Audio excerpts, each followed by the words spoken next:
When did your family first sense that something about you or your health was different? When I was 13, then my mom noticed something is wrong with my backbone posture. I always sit like this. The insurance companies do not cover if you have a genetic condition. How has neurofibromatosis 1 shaped your relationships? And especially, I'm talking about your romantic relationships. Oh, that is a big story. Because Hi friends, my name is Ruchi Pratap. We mostly talk about genetic disorders and how they're diagnosed, what are the risks, what are the complications, but today that's not the story. We're meeting Sumitra Gala. She's from South India and she is a warrior of another genetic disorder called neurofibromatosis 1. I myself have a limb girdle muscular dystrophy, which is a genetic disorder, and I want to really spread awareness about genetic disorders so that parents who have children who have been diagnosed with such disorders can actually find some information about the lived experiences of people. Because genetic disorders do not tie us down, they do not limit us, they actually give us a lot of strength. So let's dive into the journey with Sumitra and let's hear more from her. Please stay with us till the end and you will have a lot of information. Please let us know in the comments towards the end what did you find most helpful. So, hi Sumitra, how are you doing today? I'm doing well, Rishi. Very nice to meet you. And how are you? I'm doing good and I'm so thankful to you for reaching out and be willing to share your condition and sharing your experiences. I know you stay in Germany, you've already told me, but I would like to start with your introduction today. Thank you. Thank you so much, Ruchi. First of all, thank you so much for giving me the opportunity. It's so kind of you that you have given your time and the availability in your from your busy schedule. Yes. To talk about myself, I'm from South India, from Andhra Pradesh. My parents live in Hyderabad and I recently moved to Germany. 3 years ago, I moved to Germany. I worked in different banks in India for 14 years. Yes, so that's all about me. And I have two younger sisters, and I'm unmarried but happily in the relationship here. Yes. Very nice, very nice. So, the first question that's coming your way is what is Yes. neurofibromatosis 1? And can you tell us whether this is curable? Have you gone through any recent treatments? And then we will unpack the rest of the experience or the journey that you have been on. But if you can tell us what is NF1? Yes, sure. For me, I am diagnosed with the plexiform neurofibromatosis type 1. This is one of the genetic condition which comes from the inheritance. Could be the reason is 50% chances is from the inheritance. The 50% chances is could be the just a mutation that where even if nobody has it. But the chances would come, high chances are there if one of your parent or one of your forefathers has this condition. In my case, in the last two generations or three generations, none of them have noticed the severity of this condition because this condition has a different kind of a symptoms. For me, I have the severity of the condition is I have a tumor growing on my shoulder, right shoulder back on like almost 80% of my back is covered with that. Maybe my family members have a symptom like a general small conditions, but they have not diagnosed it as a official condition for themselves. They've never got the treatment done for that. But yeah, this is a one of the rarest genetic conditions that anybody would get if you married to the same family and the same bloodline and the same caste, the relation. So far, what I understood is my doctor said my parents have no symptoms and I have two sisters after me, they have no symptoms. And my parents said none of their family members. My father has 9 siblings and my mother has 5 siblings. None of them have the symptoms. None of their parents also have the symptom, but they have noticed this is like the nervous system would grow. This has a several types. This my NF condition is like one of the nervous system would grow inside the between the skin and the flesh, and the tumor would grow aligned with the nerves. If your nerves have like a web, then the tumor would be there lying around the web. around the nervous system. So it is a one of the typical one. Due to that pressure on the nervous system, your skin color changes to the mole color. So skin color changes to the melanin color. So they said they have noticed some of the relatives. I don't know if you could Patches. see Yeah. these kind of things like a large ones. But it doesn't look like something abnormal for them because they thought it is a mole. Correct. So for me also, when I was born, it was the same. You could see here, right? So I can show you that. So it was like that. So we thought it's a mole, right side mole, acha hai ladki ko. So these kind of things what we heard when I was a kid. But later on, we got to know this is a genetic condition. Yeah. So the tumor grows. Yeah. Okay. So, is it a curable genetic disorder? Can you tell us about any of the surgeries or recent situations that you have gone through in terms of managing your condition? Yes. Yes. Good question. It is curable? No. Okay. There is no cure in the world. Even the WHO did not find the cure even for the children to reduce the intense of the growth of the condition. They can only gradually reduce it to the compress the growth condition to the certain limit, but there is no cure at all. Worldwide, it is the same. And with me, I could tell with my experience, some people would have this condition as a lumps on their body. Okay, you might have seen the people having lumps on the head and everywhere, like no space, all the lumps, right? So for them, they would get rid of it through the laparoscopy. They would just cut it off those lumps. So all of these things, that is the one thing they can do. But there is no guarantee that it would come back or it will not come back. Oh. If you have a external lump, then it is a surgeries can be done easily. If you have internal lumps, some people will have a lump under the eye or under the brain. It can grow anywhere in your buttocks or in your chest or underarms or body, anywhere. So that is one type of a condition. With me, what I have is a soft tissue. A tissue kind of a cotton kind of a tissue is growing on my back. If you touch it, it looks like a sponge. Oh. So it is just the nervous system between the tumor, soft tumor is growing inside of it, and the only cure is the surgery. And in the surgeries, again, they cannot remove the entire portion of the tumor at once because I would lose a lot of blood. Oh. The surgery would take almost 8 hours every time they take, and they can only take 1,000 grams of the tumor. Hardly from that, and I always have to carry that 3 to 4 kgs of the tumor. It doesn't look like a 3 to 4 because it's a entire back, right? So it has an abnormal, and it is also like on the, for me, I have it on the shoulder side. So it is linked to the shoulder bone and the shoulder nerve.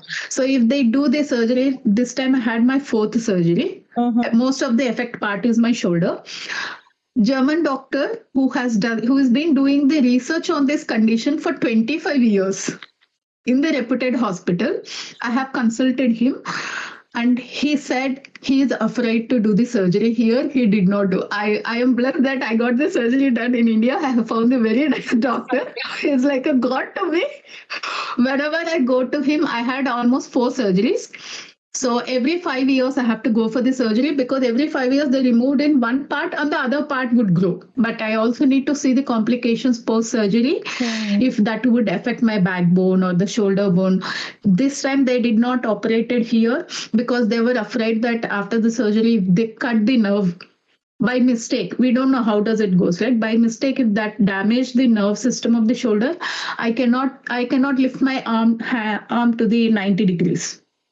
It would only go to the 80 degrees or 60 degrees. So these kind of complications I would face actually with surgeries. Okay, so there's a lot that you have gone through. Yeah. And, I mean, it's amazing that you still have a smile on your face, going through so many surgeries, and then post-operative care is the most scary part of any surgery, I feel. So, can you, and I'm just a bit intrigued right now, and I want to understand, and probably this is a good information for others also. How much time does it take to recover after a surgery? And if you can share the name of the doctor in the hospital in India or Hyderabad, wherever you've got this surgery done. It'll be very helpful for people. We have, with my condition, we have initially most of the NF patients first go to the dermatologist, believing that dermatologist would cure the condition, but no. Yeah. It is not the skin condition, first of Right. all. Okay. So, dermatologists come after the surgery in case if it is needed. First, we need to go to the plastic surgeon for this condition. Most of the 99% you must consult the right plastic surgeons or the surgeons actually. Then they, or if you go to the genetic doctor, they would guide you the doctor whom you're supposed to connect for your condition. And my plastic surgeon is Dr. Hemant Kumar. I would give the information. He is currently working in the head doctor in the KIMS Hyderabad. I have been taking the treatment with him for since the first surgery, since I was 17. So he was the one who gave me the name of the disorder. He was the one who told me that there is no cure. And about the treatment and the recovery, I would say this surgery, for me, the surgery leads to the lot of blood loss.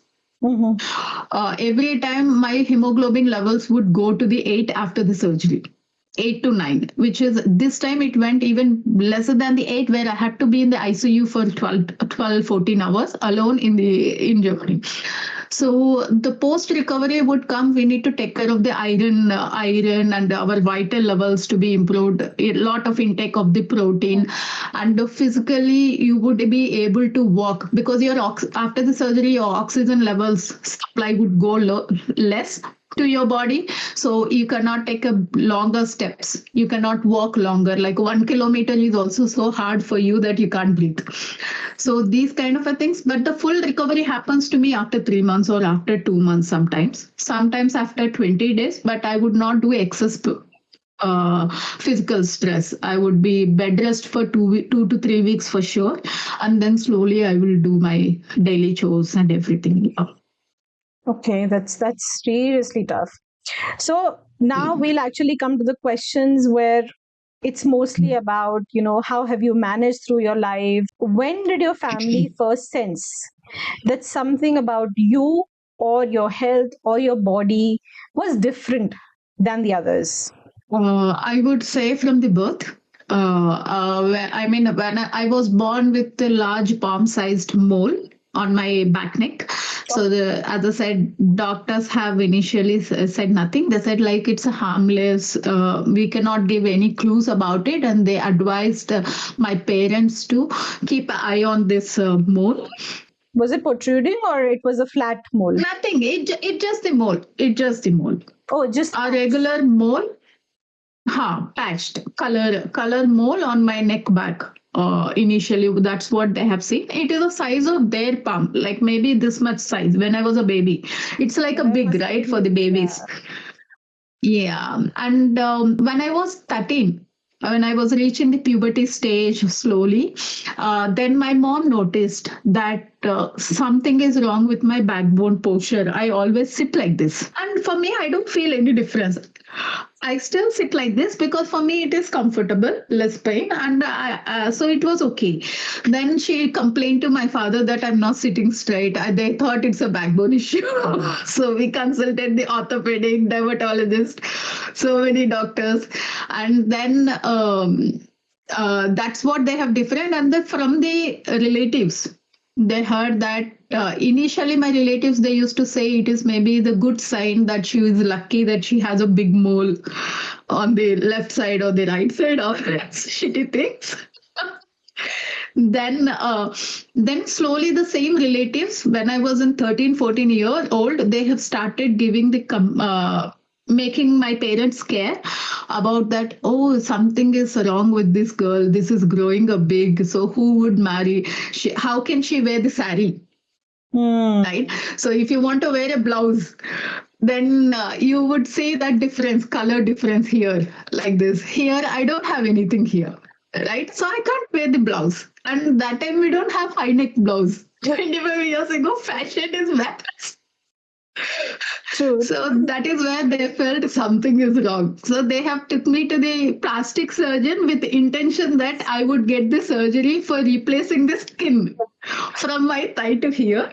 Then that doctor said this is can't be cured because this is an this is a condition, and he educated to us. Yeah, Okay. that's how we got to know when I was in 14. Oh, so were you diagnosed with the exact disorder, neurofibromatosis 1, at the age of 14? And how did this entire diagnosis happen for you?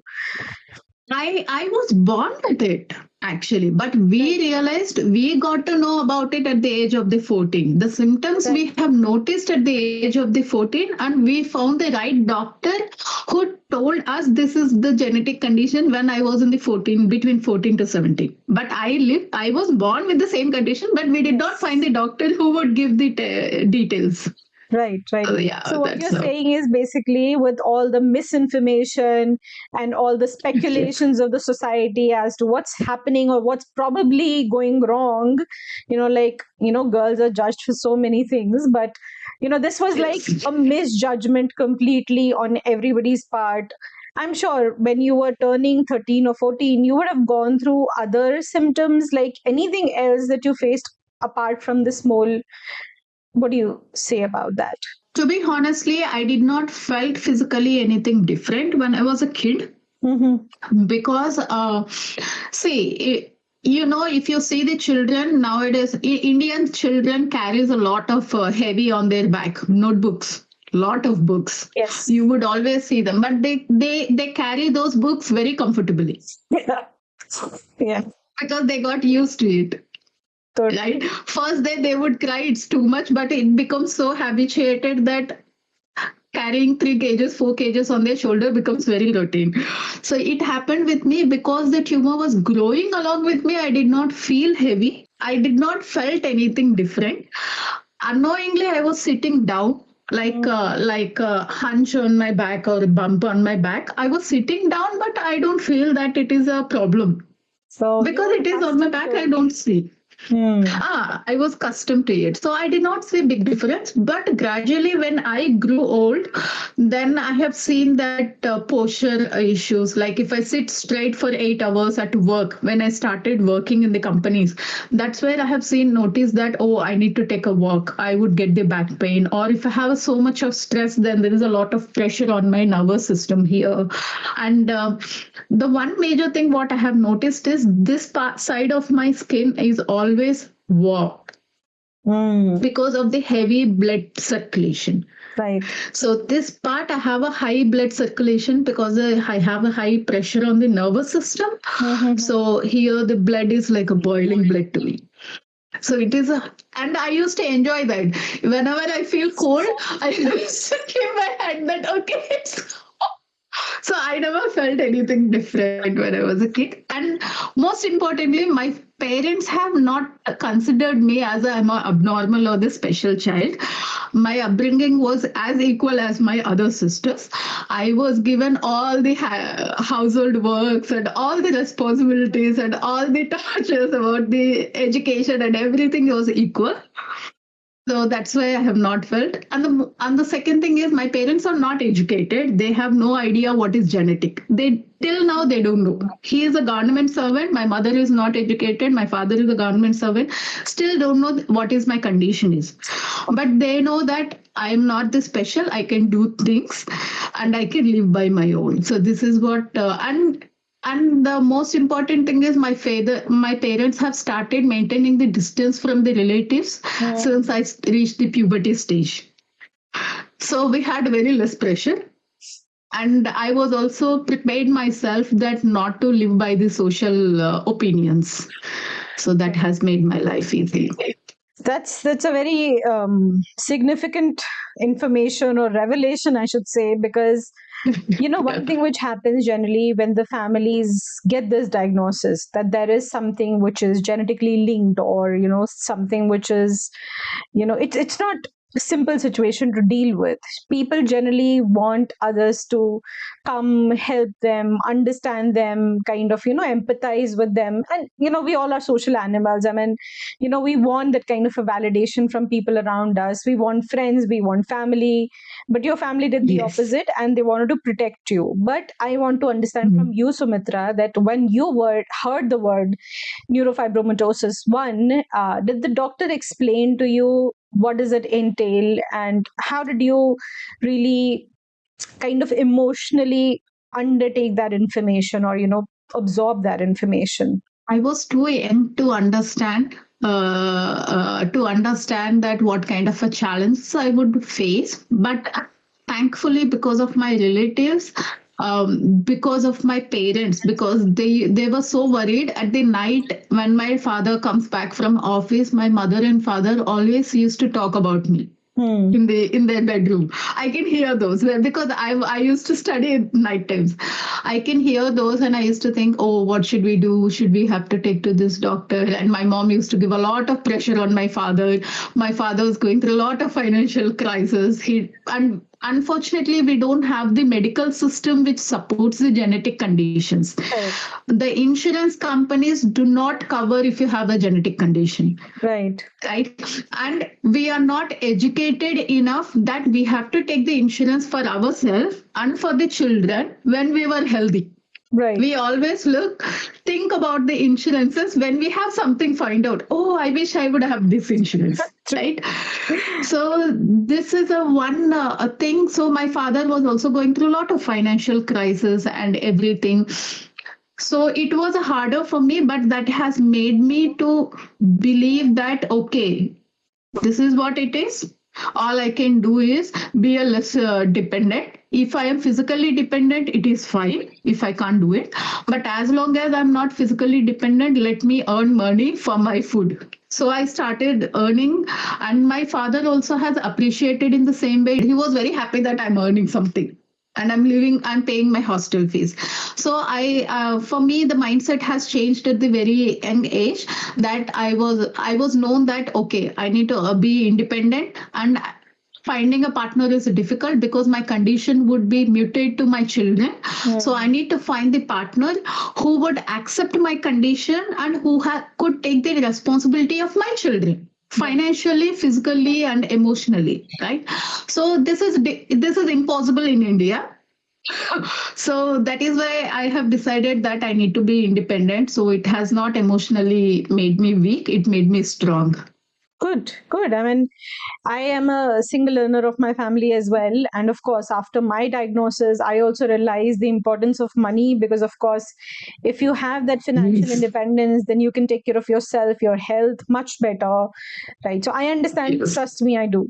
But now we're going to take a Yes. step back, and we are going to step in your childhood days. And I remember you said that your childhood was fairly just like the other kids had. But once your diagnosis came through, I'm sure you must have been in what, class ninth or maybe eighth at that point of time, Yeah, ninth. right? Yeah. So, was there a moment that you felt that you're being treated as different by the other children, or by, people, maybe relatives or anybody else? I said yes by the relatives because they were concerned. They were more concerned. We don't want to take their concern, pity, and everything because it's useless for us. So we have maintained the distance. And when it comes to the school, I don't know why, but I have this character. I used to talk about my condition before they observe. Okay. If I say they were looking at me, my back, if they look at, because if I look at my back, hey, कुछ तो है इधर ये क्या है ऐसा bump, then immediately I used to educate them, ये ऐसा होता है, this is what happens, this is what I have, so I have this one. So it's like I give too much of information that they would not ask anything. All right. So they get, okay, it's too much, okay, it's okay. So they will not ask anything. And also my childhood was good, and most of my friends are very very supportive actually. I of course I made myself surrounded by the people who would accept me. So during the childhood and the teenage age, and for my second and the third surgeries, my colleagues were the one who gave the blood for me, because every time I need 2-3 units of the blood for my surgery. It goes 8-9 hours, right? I'm so happy So that you're yeah. open about this and you're talking about this so openly, but I'm sure there are so many children or so many families who struggle to accept this, internalize this information, and then share it with others. But people like you and me, if we can talk about our situations, our conditions openly, I'm sure others will also kind of step out of the darkness and maybe start sharing and start connecting with people like you and me. So that's really great to Yes. hear, Sumitra, that you've always had a open heart and you always shared and educated people. So moving on to the next section, where I really want to understand that what happens today when you look at your body. How do you feel about your body? When you see that there are bumps, there are surgeries, there are stitches, there are patches, there are discolorations. How do you feel? And this has to be a heartfelt answer. Really, I mean, you have to dig deep into this. Okay. Okay. This question I would answer differently depends on my hormones, how it acts. You know, we women have a hormonal changes. Every week we are sometimes we are the hyperactive, very positive mindset at the before our ovulation time, then we feel so low and depressed, right? So every time in the balanced answer I would say is I would see myself that I could I have been through a lot and I'm still prepared for the future. So it doesn't matter what kind of obstacles I would face health wise, I'm prepared for it. It doesn't bother me. So I would not sit and cry. So I'm open to it if anything comes up. Until now, touch wood, it is a non cancerous tumor every time when we do the biopsy. Okay. So whenever, sometimes I feel that why did I have this? And this time when I had a surgery, I felt like it was a useless surgery when I had the fourth surgery this time because he was afraid to remove the maximum tumor. But the pain what I have been through for this surgery, shitty surgery, it was a lot. I was only surrounded by my partner. My parents are in India and everybody's, and I did everything alone here, only with my partner support. And it was like an nobody can do anything where I have to go through it, like taking the injections and everything. So, but still, I'm open to the challenges. My priority is like I have to be independent as much as I can. So, yeah, sometimes it bothers, sometimes it would not bother that much. And thank you so much for your honesty on that, because I somehow feel the same. Although sometimes we do question this to ourselves, that why me? But I think it's all about the acceptance. It's all about treading ahead in your life, because when you know Yes, that you have to earn, you have to support yourself and your family, I think you do have a huge goal in front of yourself to achieve all the time. And that yes. kind of just helps you march on. Right. Awesome.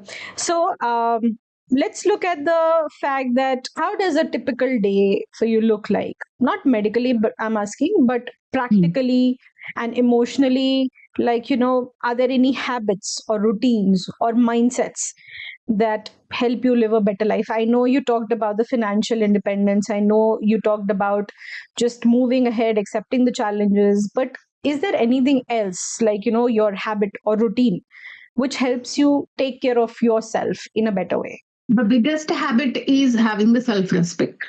Hmm. Don't let the other people to judge your abnormality like you cannot do anything. Okay. And so I have never allowed the pity or the lower expectations from the others, even from my parents or my siblings or friends or loved ones. I'm always headstrong about it. And I try to stay active. I like to walk if I could. I used to do yoga, but I had a very bad breakup. Maybe we would discuss about it a bit later. So because of that trauma, I'm a bit away from the physical activity, and I try to stay positive as much as I can. I love to watch movies. If I feel low, then I watch movies or I read something. That is one of these habits have helped me to lead my life better. Awesome, awesome. I think we should have been good friends. I don't know why didn't we meet earlier, because it's just like I'm hearing myself I from wish. you. Yes, yes, I feel that too. That's true. Okay, now this is another topic which a lot of people might have on their minds, but they don't like to talk about this topic. Is that how has neurofibromatosis 1 shaped your relationships? And especially, I'm talking about Hmm. your romantic relationships. Oh, that is a big, big, big, big story. Because when it comes to the women relationships, acceptance is much. It's a different from the men. If men has a condition, it comes as a different. Of course, he need to go through a different kind of a trauma. For the women, it goes with a different kind of a trauma. For me, like all other girls, my parents also have started looking for the alliances for me when I was in 21. 21 onwards, but by then I know what I have to expect from my husband. So I was very clear when I was 14, 15 itself. I know that I want a person who accept me, not because I would give some dowry, not because my face looks beautiful, if in case if he feels it is, because he need to accept my condition, he need to treat me normal, he need to, and I want to do everything, I want to work, I want to wear western, and I want to do everything, accepting of the children. Most important, I was expecting that the man should be open to the adoption, because I'm very scared to give the child birth. Because for that, we need a really strong person sitting next to you, right? So I know most of the men, they say the strong, but I have not met anybody ideal man for me. I thought, okay, either I would bother them or I have to live with my rest of my life feeling that, oh, unnecessarily I have ruined his life. I did not give the child good child, because for them the hierarchy, the legacy need to be followed for them. Healthy male child they need. So when I was looking for the alliances, then I used to ask these questions to them. Mm-hmm. Thankfully, my dad is not that highly educated, so he used to give all the contact numbers to me. So I used to set up the interview calls with them. Directly. But yeah, I used to do the interviews. I used to meet at the cafes and I used to give. Most of them were being impressed, but their impression did not make them to take a stand for me. So that's what I have seen. But it's not that I have not given opportunity to any man. I was very open for the relationship, but I was very clear what to expect from the relationship as a supportive partner. So I found the one. This I wanted to tell. I found a man who was when I was in 24, 25. He was 34, 35. Okay. So uh, he's a software engineer. His father was a revenue department. Mother is a educational department. Sister is a pediatrician in London. Brother-in-law is a cardiologist in NIMS, Hyderabad. Oh. Well educated family. Okay, so when he approached me, I was the same girl before my emotion speaks, and I used to tell, hey man, I nice to meet you. This is what I have. This is a condition. If you don't know, do the Google research, and I'm open to answer all the questions. So I have this condition, this tumor. My face doesn't look like that, but I have it on my back. You would understand. I cannot hide this. Talk to your parents, then come to my family. Then he said, no, you're very honest girl. I really liked you. I want to see you. I said, okay, let's come home. I did not tell my parents, because my parents at the end, they have to obey if I accept. I would not go by their decision. So they have no choice there. I let him come. So he came with the brother-in-law. He did not disclose anything. And everything went very, very fast. In 1 week, they have fixed the engagement date. I was scared. He is not saying anything. Before they were fixing the discussions happening about the engagement, I talked to him and I said, hey, why are you not sharing with your parents? Did you talk to your sister? Is this at least are you open to talk to your sister or your brother-in-law? If you're not comfortable with sister, would you like to talk to brother-in-law, or shall I tell them? Then he said, this and all is fine. What is your parents' intention? Why didn't they mention about it? So what is their intention? So your parents don't want to disclose anything. They just want to send you to anybody's family without talking about your condition. What you It has been 1 week, so what? Why my parents have not discussed was his question. Okay. Then I said, how does it matter? I'm not getting married to, you're not getting married to my parents. True. I'm not getting married to your parents. But still, if you don't have the courage, you would have said, even now I have the courage to talk to your mother, I would tell. Then he said, okay, you can talk, but don't ruin this. I think you're not understanding. If your parents speaks that said, my parents cannot talk about this condition. They don't have that emotional strength. If they have that emotional strength, I would have not told you. He is a grown man. Yeah. Okay. So then I talked to his mother. His mother asked for the biopsy report, genetic report, blah, blah, and all we have given. And then I said, no, I don't want to marry. So they also rejected. I said it, and as well as he called my mom. Okay. I told him, and his mother called my mother because they want to hurt my parents because I rejected his son. So his mother called my mom and said, we have only one son, so it is too hard for us if his child would born with the condition. So please don't mind, and they have rejected. So my parents have been through a lot of mental trauma at that point of time. Later, after a few years, one of my colleague has proposed to me. I took again 1 year time. But this time, this man has all the answers for my insecurities. All the answers. So we were in the good relationship, intimate relationship for 5 years. Mm-hmm. Then when he had to share, when the time has come that he was supposed to talk to his parents, that time he said, sorry, I'm really sorry. My mother cannot accept a Christian girl. It's not about your health, it is about the caste. So this is what he said. Then that's where the rejection, where I couldn't take it, where I had to go through a lot of pain for 2.5 years. I was working fine, but not sleeping at all. And I was taking some therapies. This is where my mental and emotional health has affected a lot. Then with my sister's support, I have covered all of my savings, and I decided, okay, in India, I cannot move on. I cannot move on in India with my trauma. So I chose, I want to challenge myself again. So I landed in the country where I don't speak the language. Now I'm living here, and I found my partner here who is a German, and we are in the living relationship. And in 6 months, he is the one who took care of me for the surgery. I made a big decision of doing the surgery alone in the country where I have no contacts. But he was there on my side, and he's taking care of me even now like a baby. So I would say, yes, it is a lot roller coaster, but I'm still happy with my decisions, what I have taken. So that has paid me well. Yeah, I would say, yeah. It's a huge arc that you have gone through to reach to the end of the rainbow where you found the pot of gold.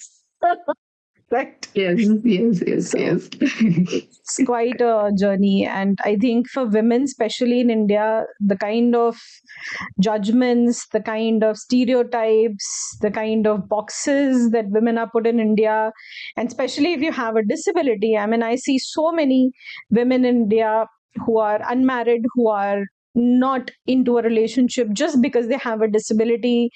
It seems as if we have done some crime or something, right? I mean, even the young girls. No, please be open, girls. Yes. Girls and the boys. If you have please be open. Don't look for partner in our home country. Look for, tell you, because India is going to affect all the Asian countries, because Asian countries have a system to marry within their culture. Yes. I'm not talking about the India. India has a larger impact. Soon it is going to be, but all the Asian countries, if you say that Bangladesh or Afghanistan or Pakistan or all the Asian countries, these countries, we have at the end the same religious factors. Yes. Okay. True. So cousins marriage, siblings relationships, or whatever you call it, all comes under the one wing.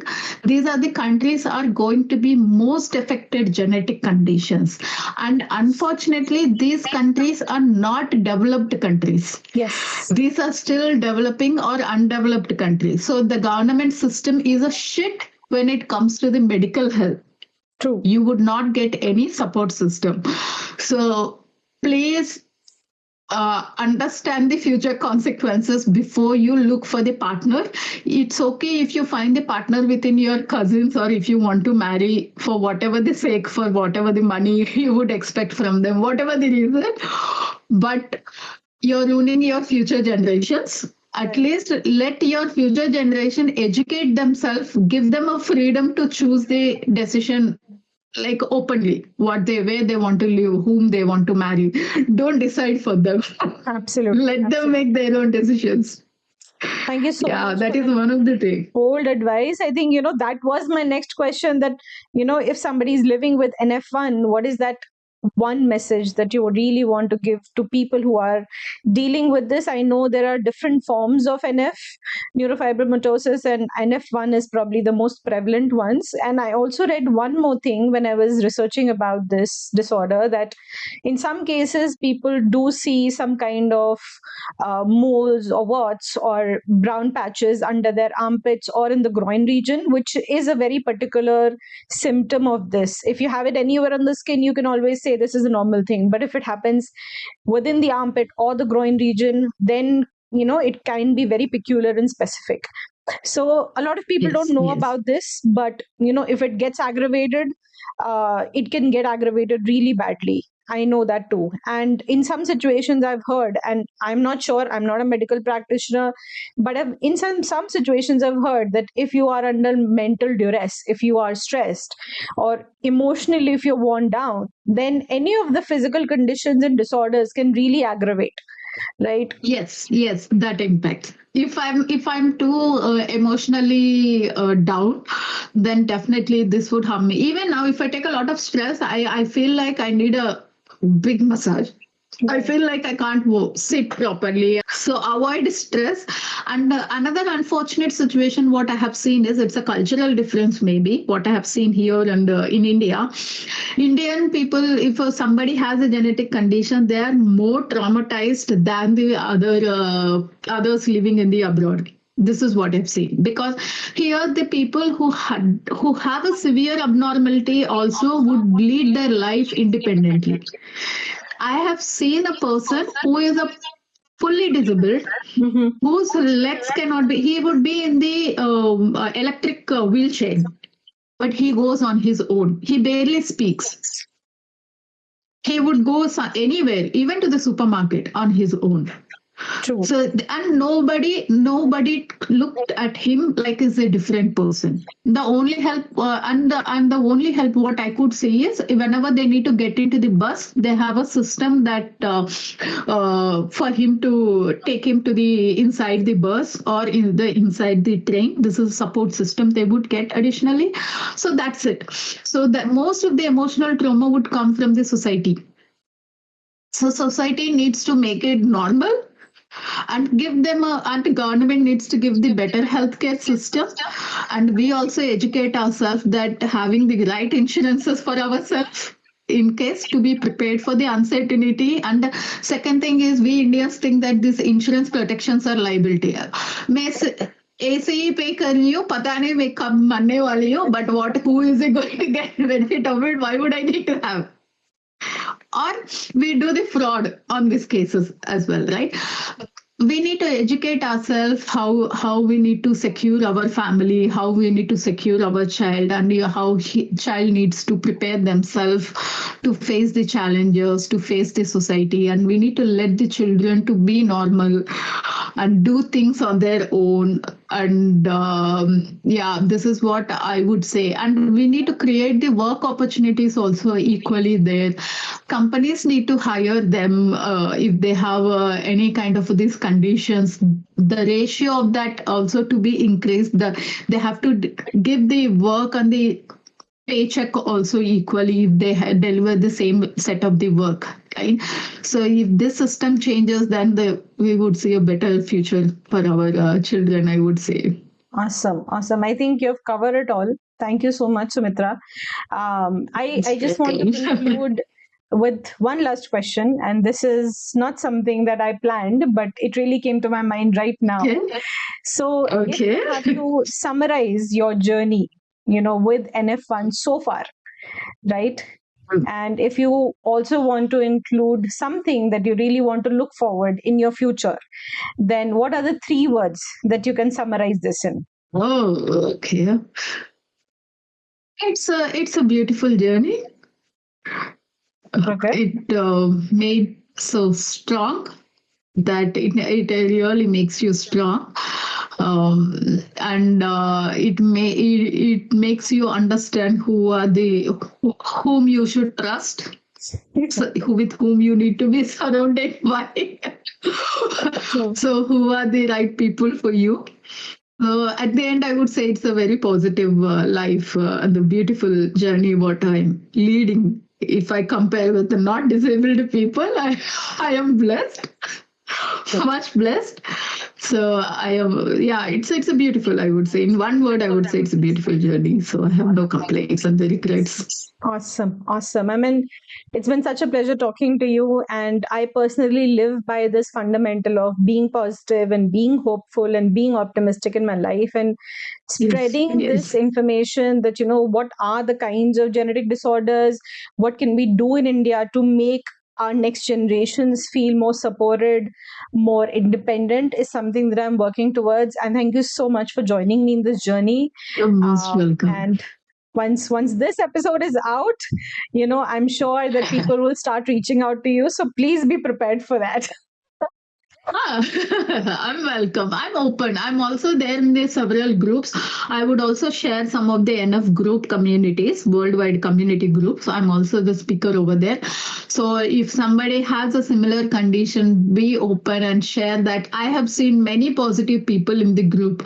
Unfortunately, they are not from India. Oh. So this is one of most of them are not from the India, because in Indian people they would say, "Oh, I'm going through this, I'm going through this." But in the other non-Indians, I have seen that, "Oh, today I have got rid of the 100th tumor, 50th tumor." So it's I could see a lot of It's a difference journey. that has motivated me. Yeah, it's a journey that we have to accept first. True, true. So if you accept, then you don't need others approval at all. You're the one need to accept. I will also share some information about those groups. If somebody wants to join them and ask the questions, it is Sure. really helpful groups. Thank you so Yeah. much. And that's all for today, Most guys. welcome. Thank you so much for listening till the end. And I hope you got some information, some understanding out of this episode. We'll continue on this journey. If somebody reaches out to me, and if you want to share your story, please reach out to me. There's a Google contact form that I have put up on my YouTube channel. And on Instagram, you can ping me directly, and we can cover your story as well. Thank you so much, Sumitra, once again, and have a good rest of the day.